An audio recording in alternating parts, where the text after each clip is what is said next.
তীব্র দাবদাহের জেরে পর্যটক শূন্য মুকুটমণিপুর। এই পরিস্থিতিতে ব্যবসায় ভাটা, ফলে ধুঁকছেন এখানকার ব্যবসায়ীরা। পর্যটন মরশুম ছাড়াও বছরের বিভিন্ন সময় পর্যটকদের আনাগোনা থাকলেও চলতি মরশুমে পর্যটকবিহীন বাঁকুড়ার রানী মুকুটমণিপুর, যার জেরে সমস্যায় পড়েছেন এখানকার হোটেল ব্যবসায়ী, নৌকো চালক থেকে পর্যটন কেন্দ্রের সাথে জড়িয়ে থাকা ছোট বড় বহু ব্যবসায়ী। পর্যটক আনাগোনা না থাকায় উপার্জন বন্ধ সহ ব্যবসায় ক্ষতির মুখে মাথায় হাত পর্যটন কেন্দ্রের ব্যবসায়ীদের। না, এখন লোকজন খুব কম, লোকই নেই। শনি রবিবার টুকটাক দেখা যায়, কিন্তু তাতে বিক্রি খুব কম হয়। এইভাবে যদি বিক্রি হয় তাহলে আমাদের সংসার কিভাবে চলবে? অন্য টুকটাক চাষবাস আছে, কিন্তু গত বছর তো বৃষ্টি হয় নাই, ধান চাষ খুব কম হয়েছে। দেখা যায়, কিন্তু এবছর কি কারণে আসছে না আমরা বুঝতে পারছি না। হয়তো ভোট টোট হলো, তার জন্য হয়তো আসে না। যদি হয়তো ভোটের রেজাল্টের পর আসে, সেই আশায় আমরা আছি।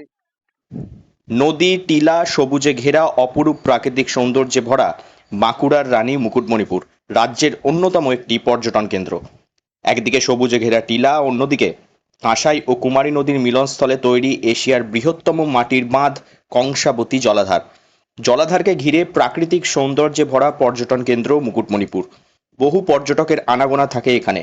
যেমন হেঁটে পর্যটন কেন্দ্রের বিভিন্ন জায়গায় প্রাকৃতিক সৌন্দর্য উপভোগ করেন অনেকেই, ঠিক তেমনি এই কংসাবতী জলাধারের নৌকো বিহার পর্যটকদের আলাদা আনন্দ দেয়।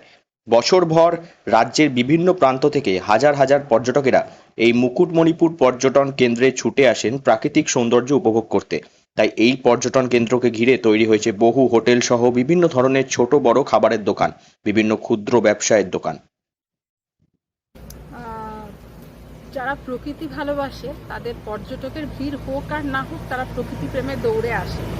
আর এই জায়গাটা এত সুন্দর ল্যান্ডস্কেপ, তাই আর বিশেষ করে এই মরশুমে ঠিক বর্ষা ডুববো ডুববো ভাব, যেখানে আকাশের রং, গাছের রং খুব ভালো লাগছে। আর ভোট তো সারা জীবনই চলেছে, যেহেতু আমরা গণতন্ত্রের দেশে বাস করি, তাই ভোট থাকবে, সব কিছু নিয়েই চলতে হবে। ফাঁকা তো বটেই, তবে আমার কতটা ভালো লাগছে থেকেও আমার খারাপ লাগছে যে এখানে যে পর্যটন কেন্দ্রকে কেন্দ্র করে যে সমস্ত ব্যবসাগুলো গড়ে উঠেছে, সে সমস্ত ব্যবসায়ীদের অবস্থা অবশ্যই খারাপ। তবে আমার ভালো লাগছে, প্রকৃতিকে আমি আরও মন ভরে দেখার সুযোগ পেলাম, যেহেতু একদম ফাঁকা। পর্যটকদের এক প্রান্ত থেকে অন্য প্রান্তে নিয়ে যাওয়ার জন্য অটো ও ইঞ্জিন ভ্যান চালিয়ে অনেকেই রোজগার করেন, কিন্তু বর্তমানে পর্যটন শূন্য পরিস্থিতিতে মাথায় হাত এখানকার নৌকো চালক থেকে ব্যবসায়ী সকলের। ব্যবসায় লাভ তো দূরহস্ত, আর্থিক ক্ষতির মুখে পড়তে হচ্ছে তাদের, এমনটাই জানাচ্ছেন তারা। কবে গরম কমবে, কবে পুরনো ছন্দে ফিরবে আপনার আমার সকলের চেনা মুকুটমণিপুর, সেদিকেই তাকিয়ে এখানকার নৌকো চালক, হোটেল মালিক থেকে ক্ষুদ্র ব্যবসায়ীরা।